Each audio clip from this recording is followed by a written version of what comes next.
right, everybody. Welcome back to another edition of Texans Unfiltered, a Houston football podcast for your Houston Texans. I am YoungAriGold. I am joined here by somebody's work that I've been a fan of for at least 8 years. Somebody that I hold in high regards when it comes to this time of year. This is where I want to spend my time. Matt Waldman from Rookie Scoutingportfolio.com or MattWaldmanRSP.com. Matt Waldman, thank you so much for one, replying to the tweet, and two, coming on the show. I really appreciate it. Hey, it's a pleasure. Thanks for having me. And it was, it's nice to be able to get a chance to chat with you and to get a chance to kind of do something that's new, and from the standpoint of new for me to be able to talk. And it's fun to be able to talk specifically about a team, especially the Texans, because they're in a prime spot with, the 12 picks that they've got this year. Yeah, no, absolutely. So I guess before we hop into the Texans and draft talk, why don't you give everybody a brief background on, because you've really done it all in this space, and you've been doing it for a long time. But for those that aren't familiar with your background outside of RSP, what got you to that point? Sure. To go way back, I was an operations manager and quality director at a company where I learned a bunch of certification processes for how to really evaluate personnel and do it in a way where the process was the key, and then would allow you to continue to grow that process as you either made mistakes or discovered gaps in your process that would help you get better. As you got more educated, you could educate your process more, and that made everything better. So I ended up starting the RSP around 2005 for its first publication in 2006. During that time, I started writing more full-time. I'd always done some part-time writing. Started writing part-time at a fantasy website in 2003. I joined Football Guys, where I'm a senior staff writer to this day. Been there since 2009. In between all that, I've written at the University of Georgia as an editor for their business magazine.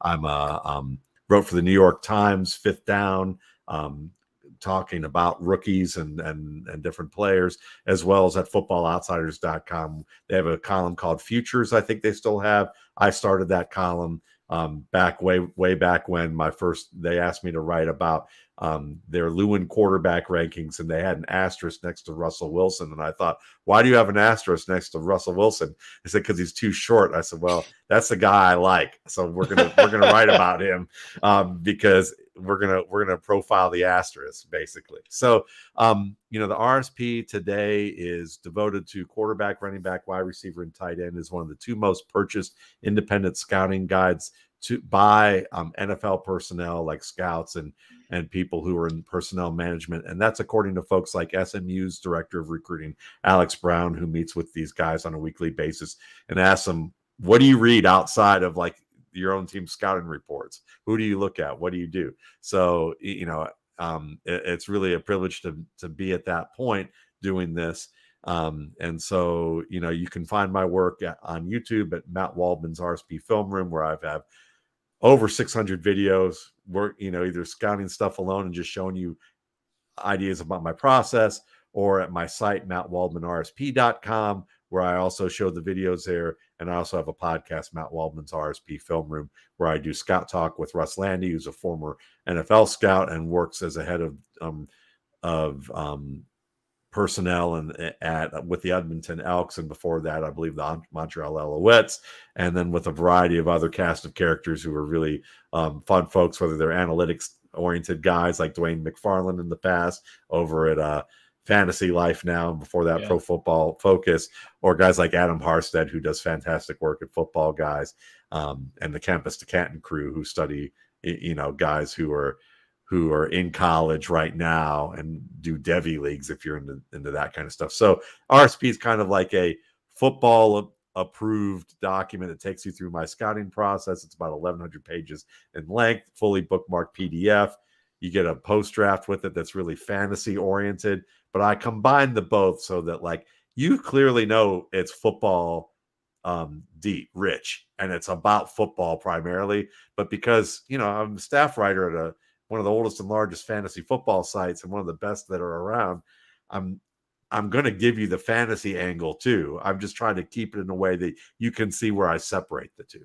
Yeah, I would say, the interesting part about Football Guys is how they've remained cool through all of this, through all the growth, all of them.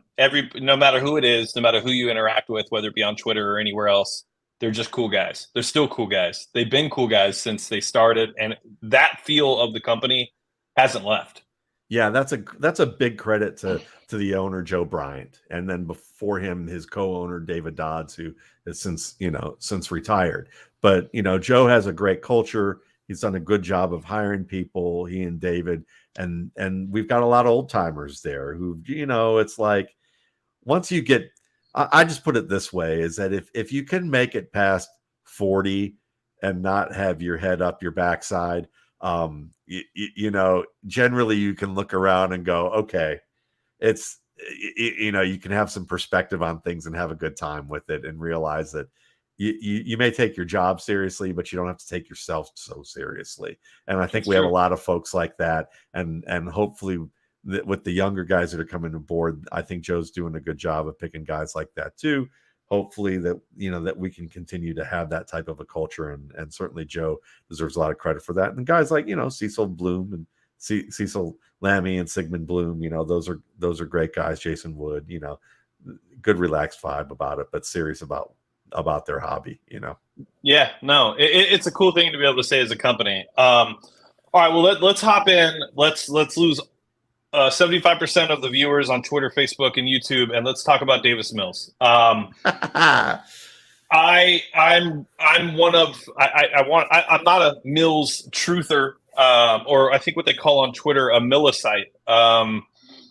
But I don't know yet about Davis Mills. And I think that's the fairest place to actually be with Davis Mills, given the circumstances and the situation that he's been in since he was drafted.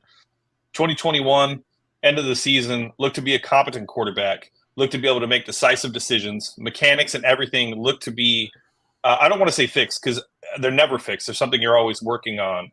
But he looked comfortable. He looked like he could sense pressure. He was able to place the ball where he needed to. Pep Hamilton came in, who might be a great quarterback coach, might be a quarterback coach that benefited from circumstances of having Andrew Luck and Justin Herbert as quarterbacks. Neither here or there. Came in and took over the offense, changed everything up. Davis Mills looked like a completely different quarterback in every single way that you could ever imagine a quarterback to look. All the good stuff was gone.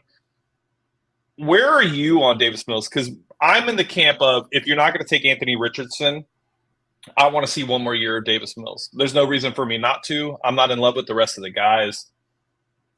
Chris Moore was his number one wide receiver. So what are your thoughts on Davis Mills?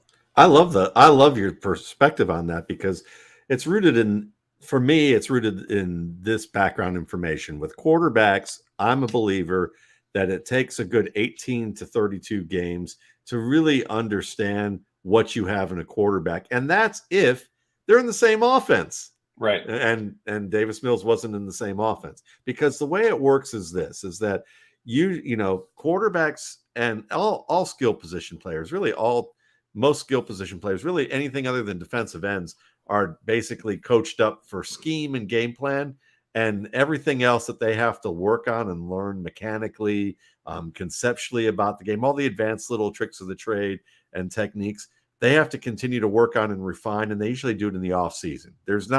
Coaches don't coach players up the way that people think they do.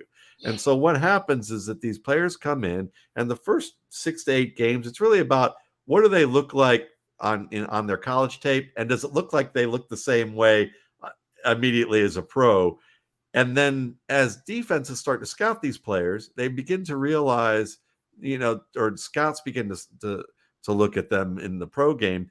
It takes a good 4 to 6 games before opponents start to implement a game plan that features tweaks based on the scouting reports. And they're not going to throw the whole kitchen sink at a guy, because they either don't have the personnel to match up with certain things that they may see against that quarterback, or their scheme doesn't really fit that. Maybe they're like, we're not this type of a coverage team, or we're not a man-to-man team so much, so we don't want to do this. So they implement bits and pieces. And then gradually over those next, from weeks 7 through 15, maybe, or whatever, the next 7 to 8 weeks, those teams start to get more and more of a book on players and progressively implement more, to the point that suddenly we often see these quarterbacks who started hot start to decline, because now they're being asked to do things that they're asked to prove what they can't do or show that they can overcome what their weaknesses are. And they either do it, or teams now have a solid book on them and they just continue to regress. And now they're backups. They're Zach Wilson or they're Drew Lock or somebody like that, or they overcome it and then they continue to build from there. So Davis Mills really didn't get that fair shot because he looked good early. Then they switched the offense on him.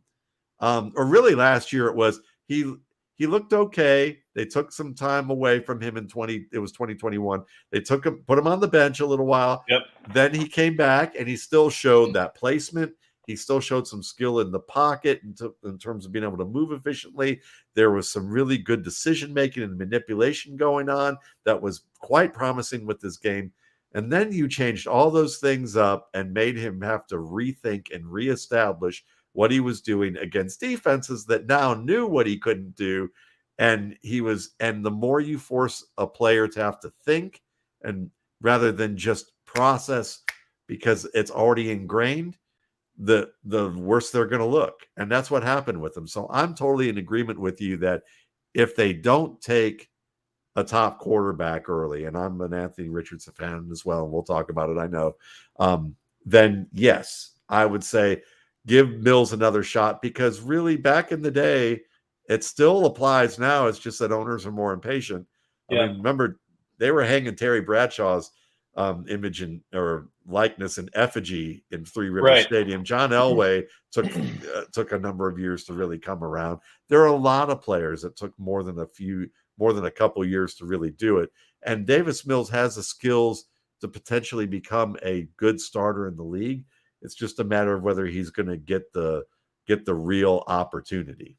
Yeah, no, I agree. I think that sums it up really well. When looking at, you've been covering the league in a way for so long, the dark cloud over the Texans has somewhat evaporated. It popped its ugly head last week with stupid rumors around Nick Caserio, but those were obviously put to bed and it made no sense from the beginning. It was definitely a media created rumor. But when you look at this team over the last 3 years and everything they've had to deal with, can you remember a time in the NFL where one team went through what the Texans had to go through over the last 3 seasons? Probably not, because because of the type of issues that you've seen, and so I think it's been a rough scenario for them. But now I think that now that the leadership has changed, at the levels that it needs to, and they can move past the initial shock and the initial derision that's kind of come with, what had happened over that period of time. It's just everything's, nowhere to go but look up. Yeah, I agree. Okay, so let's get into Anthony Richardson. It's actually a pretty good transition from Davis Mills to Anthony Richardson, because a lot of Davis's issues from a teammate perspective are very similar to Anthony Richardson. Chris Moore was his number one wide receiver. He didn't have a running back except for Rex Burkhead in 2021. He didn't have any tight ends. Brandon Cooks wouldn't stay on the field or wasn't on the field. He had nobody to throw to. And then when we go to Anthony Richardson and you look at Florida, I think they ranked 129th out of 135 teams with the most drops. Anthony Richardson had all UDFAs, if I had to guess, going into the draft as of now at wide receiver. Anthony Richardson was fighting an uphill battle, but yet still somehow, some way was able to look better as the season continued to progress. I think he's by far the best quarterback prospect, even over Bryce Young. I know everybody likes Bryce Young. I think he's a very talented player. I'm not going to downplay Bryce Young at all. I just think the upside that Anthony Richardson brings with the right coaching staff and the right offense, if they believe in him and they can put the time into him to develop, he's one of those guys that in the AFC you have to have at quarterback when January comes around anyway. I would agree with that, and I'm very high on Anthony Richardson. He is my number one quarterback. He's also there's a good. I think all the top three quarterbacks in Richardson, Stroud, and Young are all startable type of players based on whatever offense you want to run.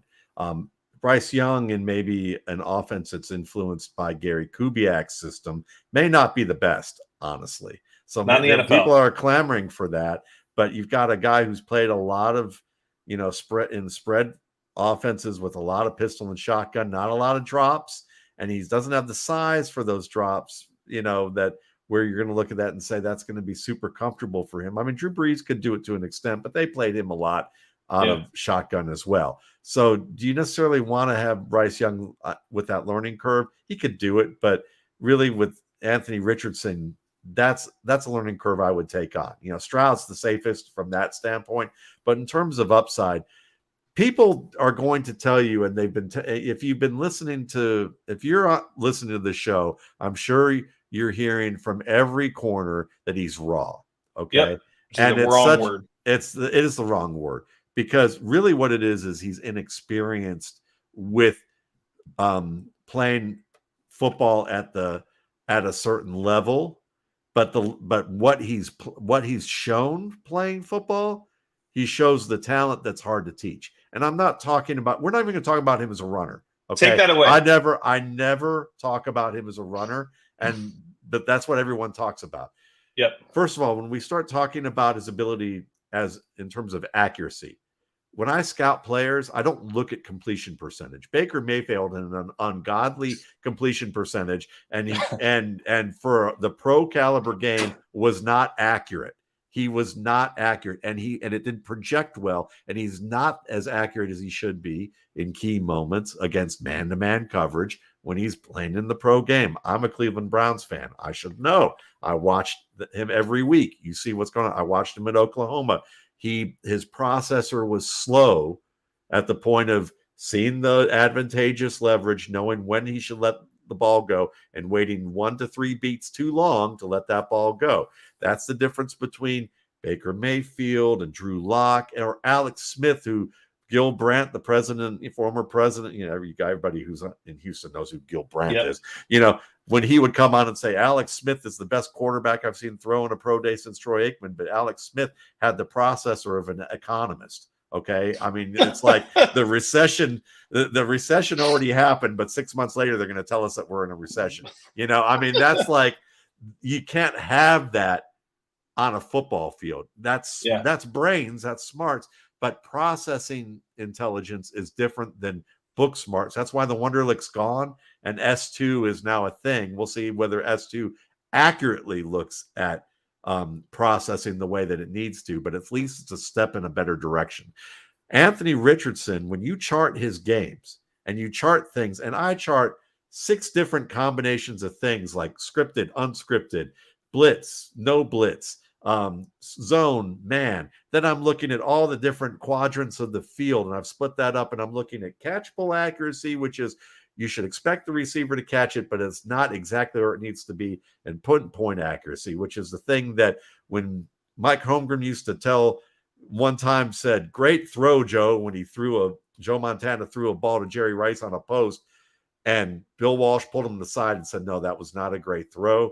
This is what a pinpoint throw is supposed to look like on a post pattern. And for every pattern that there is, the ball needs to be in a specific spot. Don't ever tell Joe Montana that was a pinpoint throw or a good throw if it's not pinpoint. So I grade by those things because you're projecting for the NFL. If you grade by pinpoint and general accuracy, then you're getting a chance to see, regardless of whether Iowa State played the dude tight or whether Georgia was too loose on the coverage there. So when you look at Anthony Richardson, his accuracy percentage based on charting was much higher than his accuracy percentage based on the box score, and that's because drops. Dan Marino was the only quarterback that had more drops, at least in a database that some guys are that a site using, than Anthony Richardson. The only one.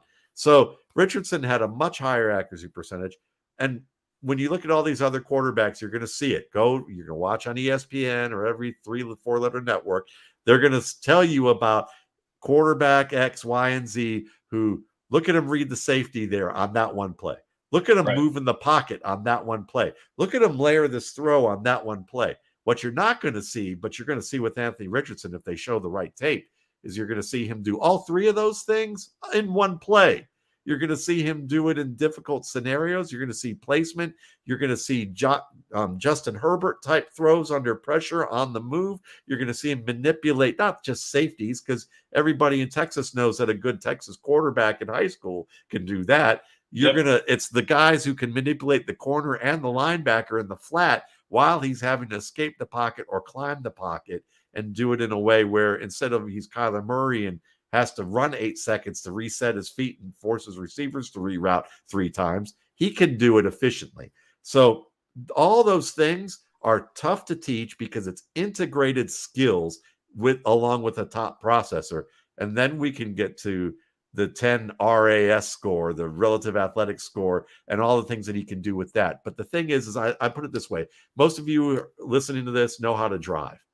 If most of the quarterbacks that we see usually that come out, they're usually guys who've driven in their state. They understand what it's like to drive on the highway in Houston or in Dallas, or, and it may be no picnic in Houston. Okay. I understand there's probably a good bit of sprawl there, just like there is in Atlanta. That's kind of borderlines LA. But, if you've ever driven in Boston or Miami or New York City, or Jamaica, I lived in Jamaica. You want to drive somewhere like that. That's a different thing. So for instance, you could have driver A, who's like the Drew Lock, Mitchell Trubisky, Will Levis, Herndon Hooker, Zach Wilsons of the world, where everyone's going to say they've got first round talents because we've seen them handle a car with this level of experience on one type of roadway. And they've had experience with a variety of different roadways, but they still tend to be distracted drivers, or they oversteer and they're always hugging the middle part of the lane, or they're swerving, and there's always some little mechanical thing about them that you can point out. Whereas Anthony Richardson, people are blasting him because he learned how to drive, say, in Houston, but now they've asked him to drive for 6 months in Jamaica on the opposite side of the road with a steering column where the gear shift is a manual, and it's actually on the steering column, not on the floorboard. And you're trying to navigate all of those things. And it's not that he doesn't know how to drive. It's that he's never seen a roundabout before, or he's never seen a pothole that's actually a crater, because that's what craters are, actually potholes in Jamaica, at least when I was driving there. So you had to learn how to do certain things, or that people follow each other tightly. What I'm making an analogy to is he may throw pick six against cover 2 because he hasn't seen it as much as Trubisky or these other guys that I'm comparing him to. But the things that he does well, he can handle a car unbelievably. He can acclimate in a level that he'll make some initial mistakes, but within about 2 weeks, he's going to be an expert driver on those roads. He's just going to have some embarrassing mistakes. So year 1, he may have some embarrassing mistakes, but the things that he integrates well, you can't teach those other guys. They're still going to be swerving. They're still going to be distracted. They're still going to hug the brake, and, you're going to be getting people whiplash. He's not any of those things. He's just occasionally didn't recognize the traffic sign here, and this, that, and the other, and got into a fender bender. But his driving is actually good. You just didn't. The rules of the road are unfamiliar. I think it's a great analogy, and I think it makes a ton of sense. I think when I look at Anthony Richardson, and I think about the athletic freak, you take in the RAS score, but then when you add the quarterback component, somebody that covers the Texans put a tweet out that said something in the effect of Anthony Richardson could be good if he learned how to play quarterback. And to me, that told me that you're not watching anything that he's actually doing on the field. All you're doing is literally saying, I see the completion percentage. I have my guy already in my head, so therefore I can't, because that's how people are now. We have our guy, so therefore we can't listen or have a conversation about it. And it's strange to me that you could watch and scout a quarterback and say that they can't throw. They don't understand how to sense pressure. They don't know how to layer a throw. And then the manipulation aspect. So when you brought up S2 invited me out to do a test yesterday. I actually did I did the draft prospecting test yesterday, and I can tell you that that test is I walked away learning more about myself and the way my brain works than the 38 years I've lived here. There were so many different aspects that I could pull away from it. The fact that Anthony Richardson was the second highest scoring quarterback behind only Bryce Young with, 11 starts in college football, it tells you how he sees the game. Those are instincts. Those are not things that can be taught. Those are things that he already knows. Now he just has to learn it at another level, and it's gonna happen to where he'll be able to take that, and it's gonna take a year. Translatable skills. 100%. They are very translatable, and it's gonna take time because one, the Texans aren't very good. Or like if we talk about the Texans, maybe he goes to the perfect situation and ends up, whatever team, the Lions, right? Maybe that's the perfect landing spot for Anthony Richardson. But they're going to have to go through growing pains. It's going to happen. But if they're patient, and once it clicks, look out. He's scary. He's like the Terminator to an extent. Like back in the day when the movie was created, you can't stop him. There's nothing you can do. Shotgun won't do it. Nothing will. Well, narratives you brought up narratives, and I think it's great that you bring that up because again, Baker Mayfield, he was supposedly the next Drew Brees, Russell Wilson, and Brett Favre combined. And if you said to anybody, he's not that accurate, accuracy is misleading. I remember getting blasted by analytics folks just saying, stop, and then they would bring up another film guy and say, well, I don't know his process. I respect the guy, but I don't know his process. I know my process. I chart plays. This is what I look at. And he throws a lot of inaccurate passes. He's late. That's not going to work when you project to the NFL. And that, or Lamar Jackson. Oh, he's a wide receiver. No, he's actually one of the best players in the pocket in the league in terms of moving efficiently and staying in the pocket and delivering in the middle of the field. Sure, he and DeShaun Watson didn't have the gun to throw the low trajectory, deep out and deep comeback. And every team knew that. But he has the arm to throw deep with air under it. He has the arm to throw in the middle of the field, and both were very good at manipulating the middle of the field, which is one of the most important aspects of the game, and you can work around that. Same thing with Zach Wilson. Oh, how can you say he's not a good? Well, because again, it's about what you project and look at. But people have their narratives, and they just continue to get perpetuated. And let's remember some of these. Look, we'll just talk Mel Kiper. Like Mel Kiper is, let's all credit Mel Kiper for what he was in this industry. He created it to an extent. He made it, yes, and he made it entertaining and he made it great. But we all know that agents basically pay a lot 100%. Of these guys to talk about them and do what they do. So you have a lot of that in the mix, and it's easy, some of these things that people talk about and say, oh, they make conclusions that they do. It's just part of the ridiculousness of the whole event. And it's a carnival-like atmosphere. Oh, and it sucks. It sucks for the kids. Because to me, when I remember growing up, my favorite part of the draft was just seeing kids reach their dreams. Like and still to this day, it's one of my favorite things to watch. You're watching people be emotional and vulnerable at a time where they'll be able to see that they did it.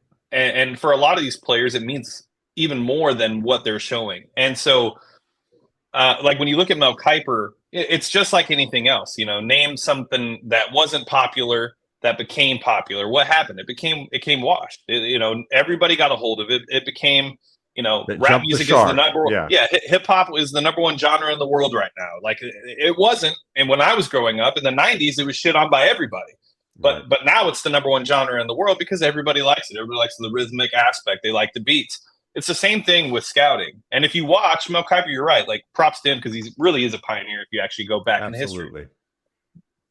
But when he says Will Levis is his number one quarterback, anybody who's watched quarterback film will know that that's a narrative being created within the four-letter network to push, because that's just it's like politics. Everything is What do you want to hear? Oh, you want to hear that? How much do you want to pay me to hear it? Basically, this is what I'll do. And it's unfortunate, but it is what it is. Yeah. All right. So I woke up this morning and I had this dream of Anthony Richardson, Bijan Robinson, one team. I said the Texans offense has sucked since 2021 or what was it, 2018 when we lost to the Chiefs on that terrible just shoot me now game. Yeah. And I think about the possibilities on offense. And when I think about a complete makeover, and I think about what Bijan Robinson is as not just a running back, but also as a wide receiver where he can line up, he kind of solves two pain points for the Texans. He can be a running back, and we have Dameon Pierce and Devin Singletary. He could easily the workload at running back could be minimal to where you're maybe maximizing his career and extending it to an extent because he can line up outside. So you line him up outside, then you got John Mechie in the slot. Should be good. Let's see what happens. And then you have AR and Dameon Pierce. To me, it's like those passing lanes, those running lanes, what you're going to be able to do. It's really exciting to think about. It's exciting offensive football. It'd be fun for sure. I mean, you could look at it and say, I mean, I certainly understand the arguments that people say, well, Dameon Pierce is good enough. You put him in a Kubiak style of offense with two tight ends, and you use, you're able to run varieties of zone, and you can have the rollout there that we may not necessarily need the big play of Bijan Robinson in that case. But still, if you're going to remake your team and you want to pair the quarterback and running back together and have your Peyton Manning and Edgerrin James type of player, well, you could get that in both of the in that 1-2 punch, and that gives you maybe a little bit more freedom to do what you want with either Singletary or Dameon Pierce. If you want, me, I'd want to keep Pierce, but because I think he'd make an excellent second player, and he gives you more redundancy than Singletary because he is an excellent receiver in his own right who wasn't utilized to the extent that he could have been with what we saw in Florida. So, and then you also have a rapport because they did practice together with AR and Pierce. So you have that. You also have,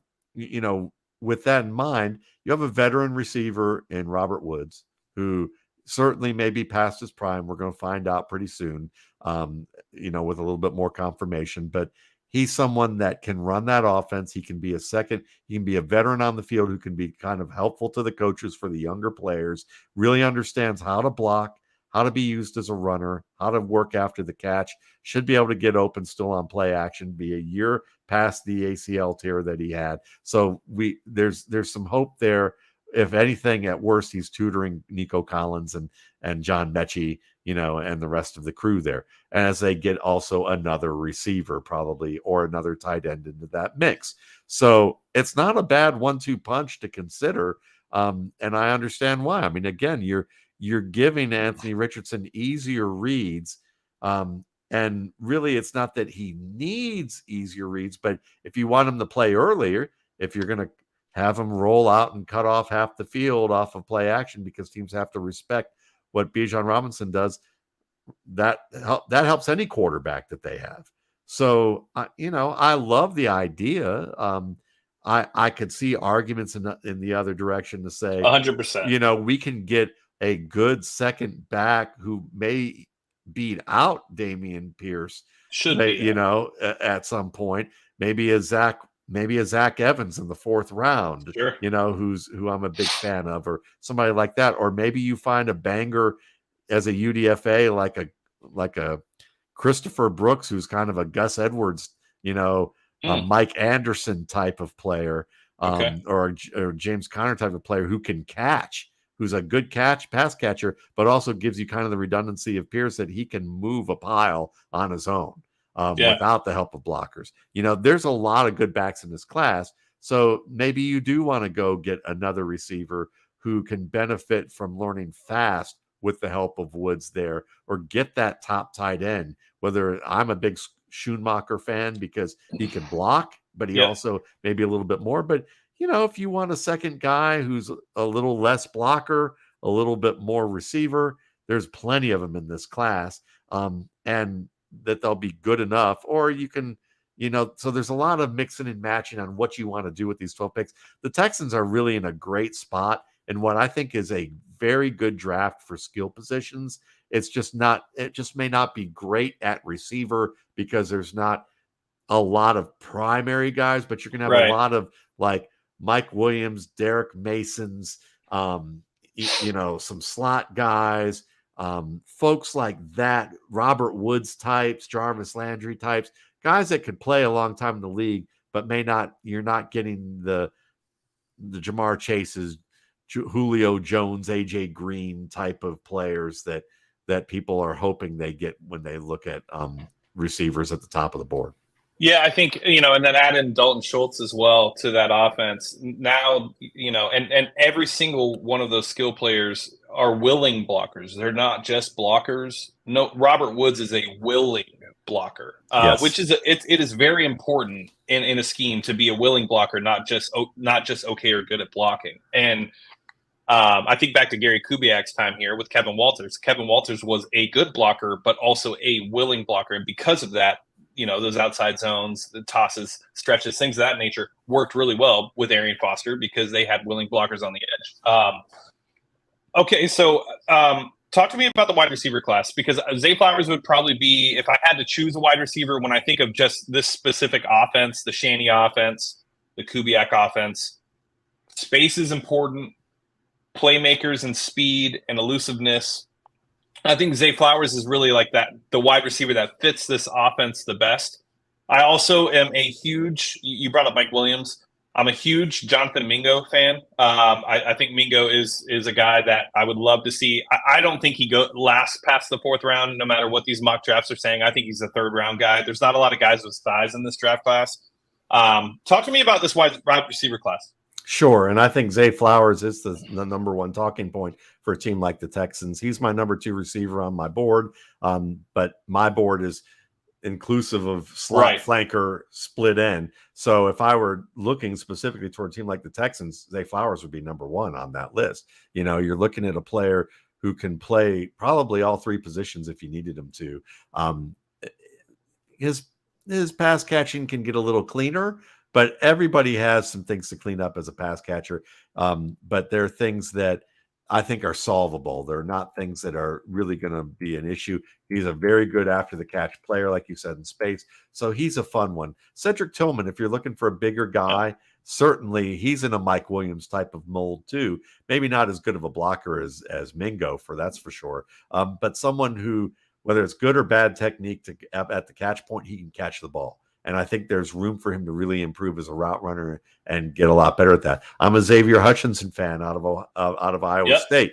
These are all guys that I think that could play right away, whether they're contributors who grow into starting gigs by 2024 or actually exceed expectations a little bit and become starters and productive right now. Hutchinson isn't extremely fast, but I'll put it this way. If you're thinking from the low end standpoint, I think he's a better version of Marquez Callaway on his best year, the New Orleans Saints receiver who can get behind defenders off play action, really good route runner. Hutchinson is great pass, great catch radius, efficient after the catch. But what that really tells me is he's really a poor man's Justin Jefferson. He's not nearly as athletic as Justin Jefferson in terms of speed and quickness, but he's got enough. He's got enough acceleration, enough short area quickness to really be a good flanker for a team. And then, after that, certainly guys like, that's a lot of guys in my first tier. Jaden Reed's in my first tier, and a lot of people probably have him a little lower, but I think he's like a Stephon Diggs, aspiring guy to be like Stephon Diggs at some point in his career. Maybe not that good, but like that's his aspirational comparison. Sure. He's a guy that is tough, can play slot and flanker for sure, maybe play a little split end. Routes are going to get better. I think the hands positions are going to get a little bit better, but he already plays well at this stage of the game and can do that. Marvin Mims is another guy. Love Marvin Mims. He's that Derek Mason comparison for me. He's that type of player who, if you need him to be your number 1, he could eventually do that, but he's probably better off being that number 2 guy. And that's the thing about this class is that I've got about 6 to 8 guys in my first tier, or really 7 guys in my first tier. And then there's about 7 or 8 guys in my second tier. half of them have really bad pass clapping, drop, bad position type of positioning issues at the catch point that get in their way. And if they can't fix them, they may end up being less than how people viewed them, and they could lose starting gigs as a result of it. Or they're guys that are really just secondary or tertiary options in a rotation.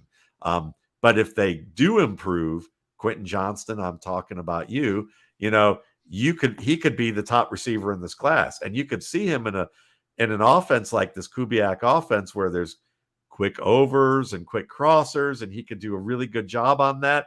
And if he can figure out that, yes, when you jump up in the air on a contested play, that you should put your hands over your head and have your thumbs together, just like they taught you in Pop Warner, rather than doing this, like, please, may I have some more? You don't want to be begging for the ball. You want to be earning the ball, And so, he has to learn to stop begging for the football. And when he can figure out how to do that, or stop clapping as if he's like at a rock concert, then he could be the best receiver in this class. And there are about 4 or 5 receivers in this class who have that issue. One of them who doesn't, Jonathan Mingo, who, he's that guy too, that you can use him on the wing and he will block for you. Not only is he a willing blocker, he's a good blocker in addition to that, with some strong technique.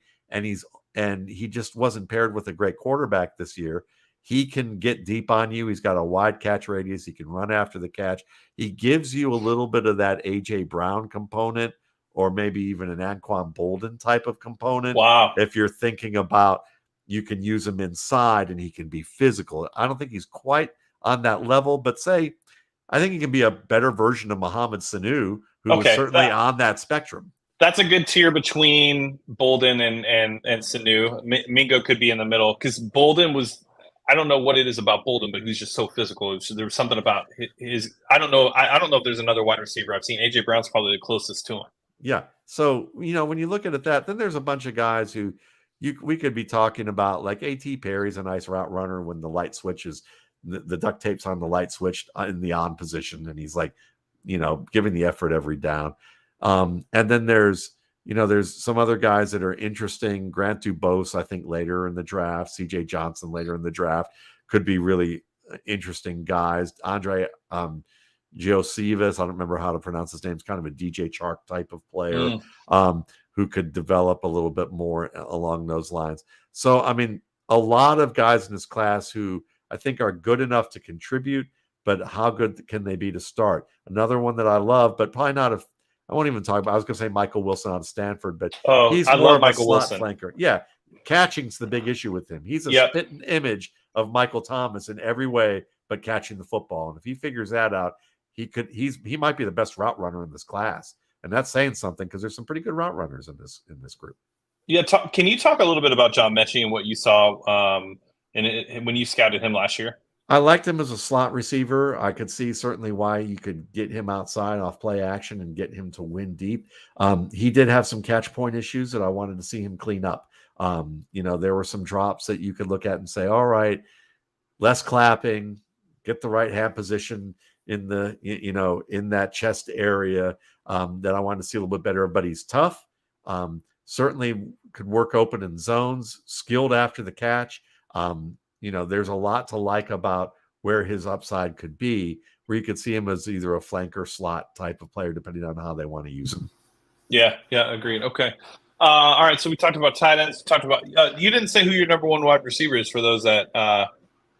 Just overall on my board? Yeah, just overall. It's JSN. Just basically. That's what I figured. Yeah, I mean, look, he's a Julian Edelman, Greg Jennings type of player. Yeah, and in an offense where you're going to use 3 wide receivers as your base set or more, he's going to he can be a nice 100 catch weapon for you once things come together. But in this era of football, based on last year, where everybody said, wait a minute, let's put a governor on these spread offenses, and let's play a lot of cover 2. Well, last year offenses decided, you know what? If you're going to play these linebackers, these safeties disguised as linebackers, we're going to run power and toss and counter, and we're going to shove the ball down your throat with gap plays. Yeah. I can't see why with this tight end class and with that, it's going to take a while for college defenses to start, if they're going to be manufacturing actual linebackers again, of size, it may take a while before that trend starts to switch around. So I could see how NFL offenses just decide, let's continue to exploit the cover two by running the football and doing that more often. So 2 tight end sets would be the rage. If you can get 2 good tight ends and play multiple, it's a wonderful thing. The Texans had that for a while. Yeah, you guys took the tight end I really wanted. I liked him coming out of UCF back in 2017, and Jordan Akins, he just signed with your Browns. Coming out at 26, was a double athlete, played baseball as well. But just DeShaun never, when he was on our team, he never targeted the tight end. Never gave the tight end an opportunity. And he came back last year and actually had somewhat of a reasonable year given the situation. And then you guys signed him. So I would have liked to have seen Schultz and Akins, because I thought that would have been a nice complement of tight ends. But we won't see that this year. But would love to hear, before we go, 2 things. What did you see on film from DeShaun last year that made you maybe makes you feel this year might be the year for us? We might have an opportunity, or I don't know if he's going to get back to that play style that he has. I think a lot of it's mental, if I'm being honest. I think everything that's happened, not that he's been through, because I don't think he's been through anything. I think the women have been through everything, if I'm going to be honest. But still probably mental for him as well, right? That's something he has to go through, and how to be a better person. But what did you see? Do you think there's a chance that he returns back to the top 5, top 7 quarterback that he was in Houston? I think there's a chance that does happen. And certainly, I think it's great to be able to make sure that we emphasize that the victims in all of this are the women. And certainly, look, DeShaun grew up probably about 30 minutes from where I live. And, I often think that, certainly there are people who are narcissists who basically don't think of anybody else. Yeah. But I would say that, regardless of whether you look at him as a bad guy or just that he was someone that was extremely immature and committed crimes, and he did. And certainly the victims are primarily a thing. But as a human being, human beings are human beings, and they do suffer through what they're going through, even if it's earned, Yeah. And so we've all made the mistake where we feel that way. Yeah. So at some point in our life. Yeah. Maybe not to that level, but yeah. Exactly. And I don't blame anybody who questions whether he should even be playing football. Like, to me, that's not my area. My area, I tell people, if you have an issue with him playing football, then you should probably have an issue with the laws in our country, and figure out how to fix our justice system. On certain level. That's where that is. The NFL is a business, and just like there's people who I know who are VPs of HR who have 4 drunk driving DUI convictions, and they're still running an HR department or a marketing department or a finance department, and they've done things like, beaten their spouse and been convicted for things like that. The NFL is going to do the same thing. So, that's the way it is. So with that said, you have to think, with the couple of years away from football, your processing speed's going to slow down. Your comfort level with your teammates is not going to be quite there. So I do expect that he'll get back there. He may not be peak DeShaun Watson because of maybe he's a little slower. Maybe he will be a step slower and not quite as agile or great with his stop-start acceleration. But I think he'll be good enough, and then paired with his passing, that he can lead a team to the playoffs. I think that's probably a reasonable expectation for him. Okay. Last thing, obviously with NFL scouts, NFL general managers, NFL teams subscribing to RSP, paying for getting the scouting portfolio for 2023 draft. If you haven't seen nick.casario@HoustonTexans.com come across your email yet, if you do, let me know so that way I can have an understanding that maybe Anthony Richardson's going to be considered. And if you have already seen it, don't say it now. Don't even nod your head or wink or anything. Just like text me, and we'll keep it at that. But I do want to say thank you so much for coming on the show. It's been a pleasure talking to you. It's fun to be able to have these types of conversations with like-minded football people and who are able to do it at such a high level that you've done for so long, almost 20 years now, which is insane. It has to be insane to think about. It is actually, because I was thinking about, I have a fairly long memory, and I think about, 50 years ago being, 3 years old and thinking about growing up in Cleveland, Ohio, and not even liking football yet at that point. And then being a kid who used to skip school and plan my skip days by going to the library to get books on like running backs from the 40s, 50s, and 60s and linebackers and different, and just read the thing to my bewildered goldfish or whatever pet that I had those days. That was a small pet you could keep in an apartment. To doing what I'm doing right now, it's unbelievable the paths that our lives can take. And I hope for all of you out there that you have the opportunity to relish the paths that you take. And if you can't right now, hopefully you can find a path that you can get on that you can relish. Yeah, I think you're very much. I had a guy who partnered with me on Texans Unfiltered and wrote for me, and his name's Jordan Poon. He's Texas_thoughts. He is in evaluator. He's going to college in Canada. He really wanted this to be his career, and now he works for the 33rd team. And I think of people like you that decided that this was going to be my career and just made it happen, because it can actually happen if you are willing to put in the work, and you can do what you love every day if you have the ability to actually put forth the effort to do it. It's true. And it can take a lot of time, and there's going to be a lot of tests, and you're going to have a lot of moments where you're going to wonder, is this really what I want to do? Or is this going to happen? Is it ever going to happen? What I would tell people is, if you're listening and you have a family and you've already made the commitment to your family, make sure that comes first. Make sure that your family is on board with what you're going to do, because if they aren't, it's probably not going to happen, or you're going to wish that you didn't try to go down that road, because your family is going to be more important than the dream. But I would say if your family's behind you, not much is going to be able to stop you. I definitely would say that is the case. Now, I got an 11-year-old. He's got 7 years until he's out, and my other two are practically out. I'm counting down the days to be able to put in that resignation and just start this as a thing. So, Matt, why don't you tell everybody where they can find you and all of that good stuff? Sure. If you just want to buy the RSP, it's available for $21.95 at mattwaldman.com. You get a pre-draft, post-draft, and newsletter. It's you can download the pre-draft right away when you pay for it. The post-draft, you'll be emailed when it's ready, and then you can go to the site and download it. I do projections and rankings as well for fantasy, for complete dynasty, by team, every player. And that's also available at the same site. You can find my YouTube channel at Matt Waldman's RSP Film Room. It's been around for over a decade. You can find me on Twitter at Matt Waldman.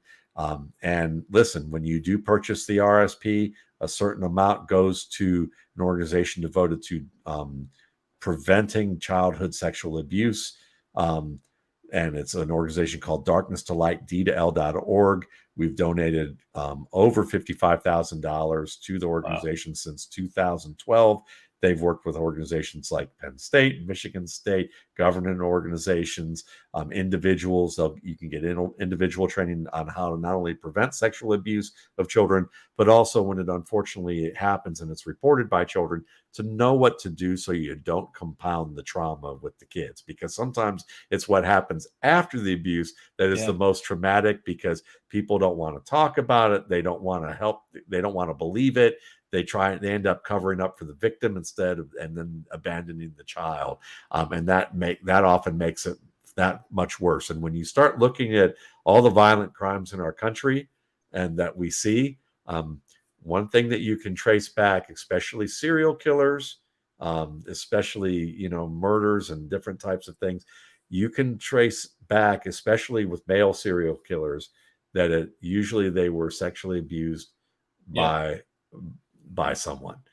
That's often a thing. Doesn't mean that all people who are sexually abused turn into killers. Okay, it's not what I'm saying. There are plenty of very healthy people who survive that and thrive past it. But there are a lot of people who struggle in life because of the fact that it could have been handled better. So d2l.org, even if you just want to donate to them, do that. Yeah, absolutely. And I will, and I have, and I'm going to do this. I didn't even ask you. I'm just going to do it anyways.